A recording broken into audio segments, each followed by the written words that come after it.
Madame la Première ministre, Madame la Présidente, chers collègues, nous n'avons au nom du groupe écologiste que 10 minutes à nous partager avec ma coprésidente Cyrielle Châtelain. C'est bien peu et j'ai bien conscience que notre avis vous indiffère puisque vous avez refusé de vous soumettre au bien légitime vote de confiance.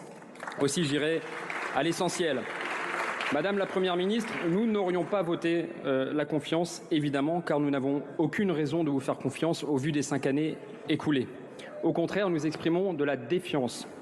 La défiance sur les sujets climatiques et liés à l'effondrement du vivant. Cyrielle Châtelain en a parlé. Vous n'avez rien fait au point d'être doublement condamné par la justice pour inaction climatique et au point de plonger notre jeunesse dans une angoisse existentielle. Heureusement, les écologistes, héritiers de René Dumont, sont de retour. Et dans les pas de Noël Mamère ou de Cécile Duflot, il faudra compter avec nous. Croyez-moi, le climat ne sera plus traité comme un sujet annexe.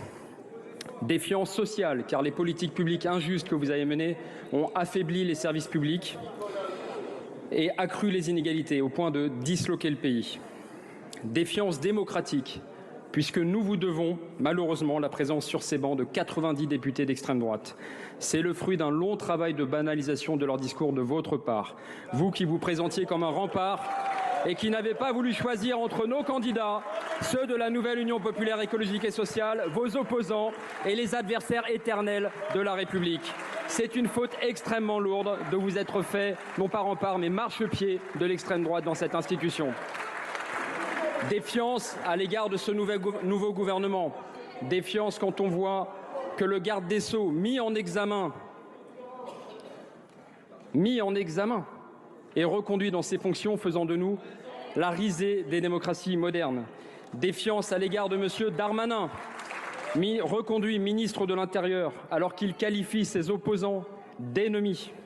Et alors qu'à l'occasion des événements du Stade de France, il a démontré son entière incompétence en matière de maintien de l'ordre. Défiance quand nous voyons M. Béchu, nommé ministre de la Transition écologique. On le connaît plus pour ses positions réactionnaires, son opposition au mariage pour tous, aux campagnes anti-sida dans sa ville, plutôt évidemment que pour le combat contre le dérèglement climatique et contre les néonicotinoïdes, ces pesticides tueurs d'abeilles. Défiance enfin, parce que jusqu'ici, vous n'avez envoyé aucun signal de votre volonté concrète de saisir cette immense opportunité, cet immense cadeau que nous ont fait les Françaises et les Français, cette proportionnelle par effraction, cette absence de majorité absolue qui peut permettre, enfin peut-être, de sortir des postures de la majorité comme de celles de l'opposition. Mon grand-père, Raoul Bayou, député SFIO, place 571, disait déjà il y a 60 ans, la majorité c'est ferme-la, l'opposition c'est cause toujours. 60 ans après, rien n'a changé et la situation s'est même aggravée sous le précédent quinquennat. Et pourtant, la nouvelle configuration pourrait nous laisser espérer que les choses changent. Cela ne tient qu'à vous. Et j'en doute. Nous nous battrons pour faire appliquer les accords de Paris et la mise en œuvre de la Convention citoyenne pour le climat. Nous serons toujours moteurs pour avancer sur les questions de climat et de justice sociale. Je ne vais prendre qu'un seul exemple, la surtaxation des profits des pétrogaziers. Ces multinationales, ces nouvelles profiteuses de guerre, profiteuses de la crise écologique, qui s'enrichissent sur le dos des plus démunis. Surtaxons-les, voilà ce que nous allons proposer. Que chacun paye sa juste part, voilà l'urgence. Que les surprofits des pollueurs soient surtaxés et reversés aux plus vulnérables, voilà la transition écologique dans la justice sociale. Madame la Première ministre, la configuration de cette Assemblée, ce n'est pas une crise, c'est une chance.